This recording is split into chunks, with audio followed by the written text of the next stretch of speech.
সুপ্রিয় দর্শক মণ্ডলী, আজকে আমরা চলে এসেছি ফ্যান্টাস্টিক 7 পেজ থেকে। পূর্বের ভিডিওতে আপনাদের চাহিদার ভিত্তিতে আপনারা জানতে চেয়েছিলেন যে ঈদে মানুষের বাজেট কীরকম। তো সেই অনুযায়ী আমরা আজকে খুঁচিয়ে খুঁচিয়ে মানুষদেরকে বের করব কার বাজেট কীরকম। প্রথমেই আমরা এখানে এক ভদ্রলোককে দেখতে পাচ্ছি। উনি ভদ্রলোক না অভদ্রলোক বুঝে উঠতে পারছি না এখনো। দাদা, শুনতে পাচ্ছেন? হ্যাঁ হ্যাঁ বলেন। ঈদে আপনার বাজেট সম্পর্কে যদি একটু বলতেন। গাঞ্জা খেয়ে কুলবে না, আবার ঈদের বাজেট।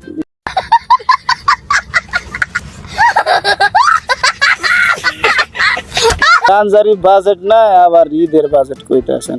দর্শক মন্ডলী, আপনারা শুনতে পারলেন তার বাজেট সম্পর্কে। এবার আমরা আরেকজনের কাছে চলে যাব। আরেকজনকে দেখতে পাচ্ছি। কত টাকা বলো? আমি পাঠিয়ে দিয়েছি, দাঁড়াও এক্ষুনি পাইতেছি। তুই বিকাশ নাম্বারটা আমি এখনই পাইতেছি। আমরা এর থেকে জানবো ওনার বাজেট সম্পর্কে। ভাই, আর ঈদে আপনার বাজেটটা সম্পর্কে যদি একটু বলতেন। ভাই কলে গার্লফ্রেন্ড আছে ভাই, গার্লফ্রেন্ডের বাজেট দিয়ে কুল পাইতেছি না ভাই। আমি আমার নিজের বাজেট কি বলবো ভাই? গার্লফ্রেন্ডের বাজেট দিয়ে শেষ করি, যদি কিছু বাঁচে তাহলে আমি নিব, নাহলে তো কিছুই নেই ভাই। দেখতে পারলেন উনি কিন্তু গার্লফ্রেন্ডের প্যারান নিত। আমরা চলে যাব আরেকজনের কাছে।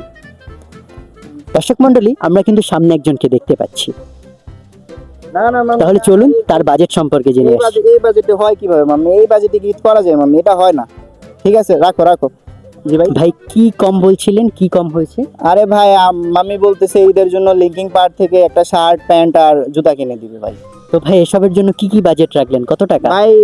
ভাই শার্টের জন্য ভাই 3 থেকে 4 লাখ টাকা লাগবে, আর ভাই প্যান্টের জন্য মাত্র 7-8 লাখ টাকা লাগবে, আর জুতা তো ভাই 2-3 লাখ টাকা অ্যাভেলেবল হয়ে যাবে।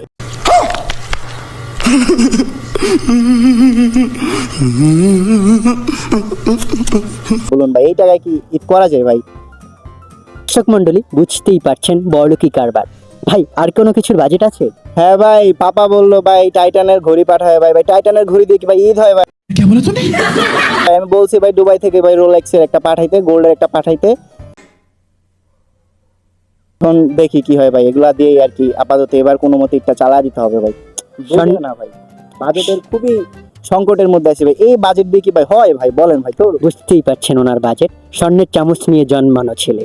তো আমরা চলে যাব অন্য কারো কাছে। আমরা পেয়েছি গাঞ্জাখোর, তারপরে হচ্ছে গার্লফ্রেন্ড পাগলা, এবং সর্বশেষে সোনার চামচ নিয়ে জন্মানো একজনকে পেয়েছি।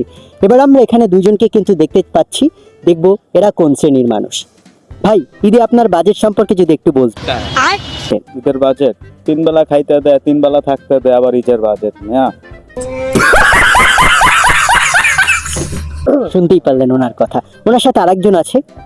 ভাই, আপনার ঈদের বাজেটটা সম্পর্কে যদি একটু বলতেন। ভাই ঈদের বাজেট দুঃখের কথা আর বললেন না। বাপের ঠিক আছে 4 টাকা কষ্ট করে 5,000 টাকা লইছিলাম। ওই মাঝপথে ভাই IPL শুরু হয়ে গেছে, ওই জায়গায় 60টায় লাগাই দিছি ভাই। 5,000 গেল। এরপরে ভাই গার্লফ্রেন্ড ছিল, গার্লফ্রেন্ডের ভাই 2,000 টাকা লইছি। ওইটা আবার হায়দ্রাবাদের ম্যাচ চলতেছিল, ওইখানে লাগাই দিছি, ওইটাও গেছে ভাই। কি আর কোনো দুঃখের কথা ভাই। তাহলে কি ভাই আপনি পাক্কা জুয়ারি আমরা ধরে নেব? না ভাই, আমি পাক্কা জোর নেই, ওগুলো মাঝে মধ্যে খেলা ফেলাই হয়ে যাবে। তোর কাছে 500 টাকা হয়ে যাবে।